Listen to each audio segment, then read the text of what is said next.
Hello students, today I am going to discuss program number 7 of OS Lab Part B, and the problem statement of program number 7 is that we have to do some basic arithmetic calculations in the shell script.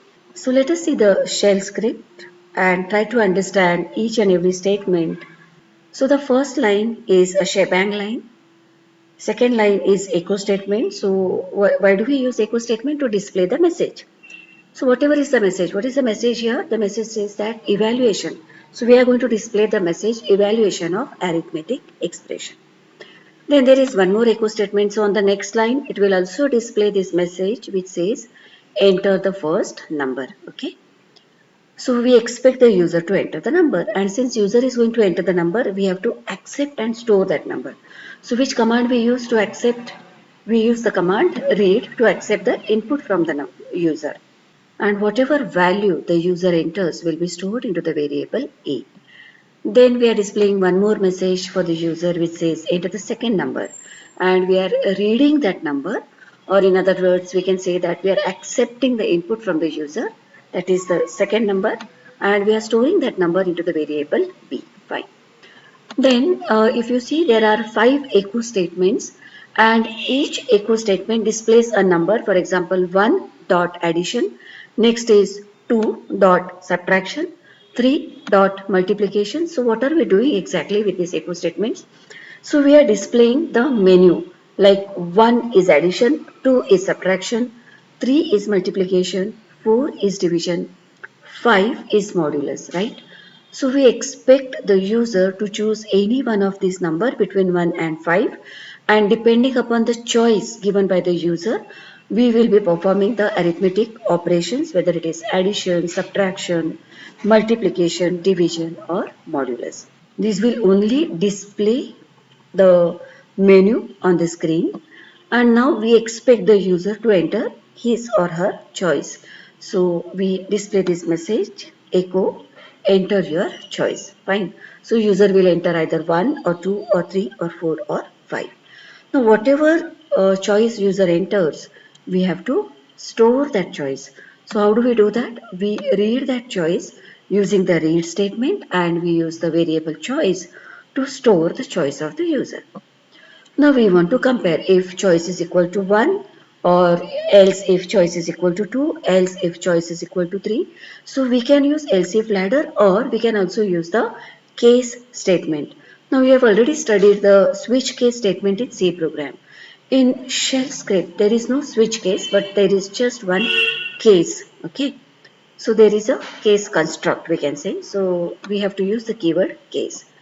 Case, what are you going to check? You are going to check the value of the variable choice. The moment I say value, that means the dollar will come, right? Okay, so dollar. Value of which variable? Choice variable. Fine.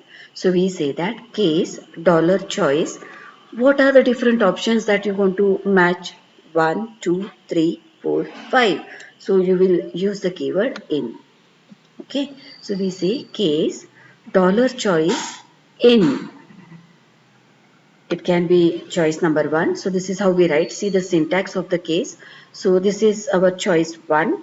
This is choice 2, choice 3, choice 5. So these are the different choices that user might enter, and for that we are saying case dollar choice in 1, 2, 3, 4 and 5. Okay. So after this choice 1, what are we supposed to do? What are we supposed to do? So we say if value of the choice is 1, then we are going to display this message. What is the message? Addition. Along with the addition, also we are planning to display the result of A plus B. So you see these two brackets. So these two brackets are there for arithmetic expression. So in this bracket we are adding the two values A and B. We are adding A and B, and whatever is the result, that result, we have used this dollar symbol, right? So that result will be displayed in front of addition. If the choice is 2, if the choice is 2, it will display this message subtraction, and we are subtracting A minus B. We are subtracting B from A, and whatever is the result, that will be displayed on the screen.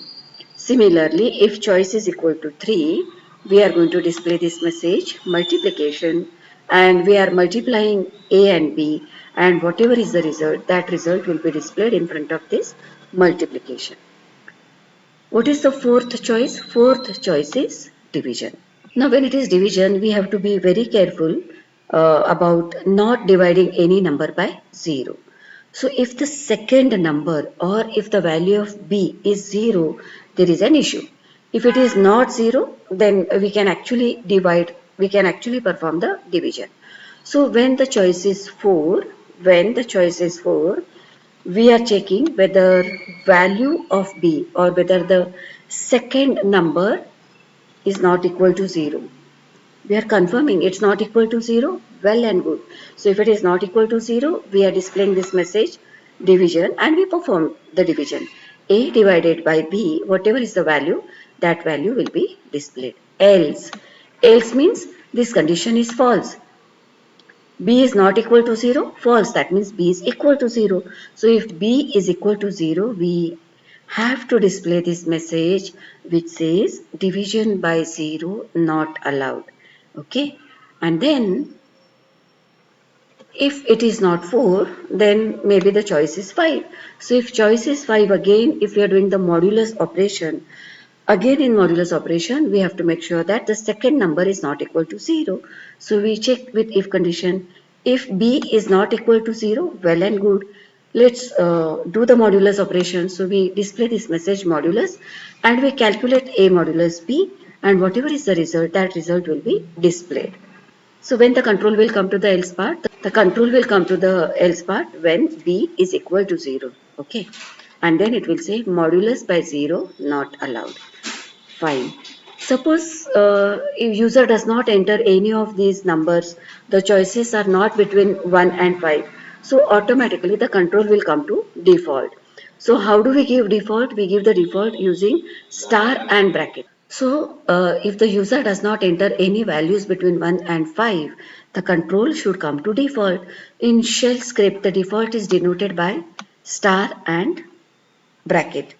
So if user does not enter any numbers between 1 and 5, by default, this message will be displayed which says invalid choice. Now have you noticed this double semicolons? In our switch case, we used break statement to come out of that case. In our shell script, we use double semicolon. Okay, so you just notice this. Case 1 is ended with double semicolon. Case 2, double semicolon. Case 3 ended with double semicolon. Case 4 ended with double semicolon. Case 5 ended with double semicolon, and also the default is ended with double semicolon. Now we have to end our case construct. To denote the end of the case construct, we just reverse the case, and this is the reverse of the case, and it denotes the end of the case statement. Now let us run the program and see the output. I am using online compiler, so my user interface is different from your user interface. Enter the first number, let's enter 2. Enter the second number, let's enter 5. If I say, now it is showing me the menu. It is showing me the menu here. Now my choice, I'll give it as 1. So when I say 1, what is displayed? It displays the message addition 7. Once again, if I run the program, enter the first number. Suppose I am entering the first number as 5.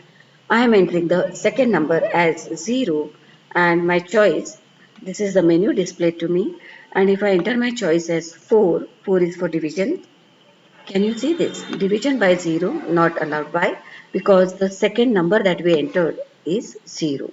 0 means here A is 5 and B is 0. And when we try to divide A by B, or in other words, when we try to divide 5 by 0, it's not allowed.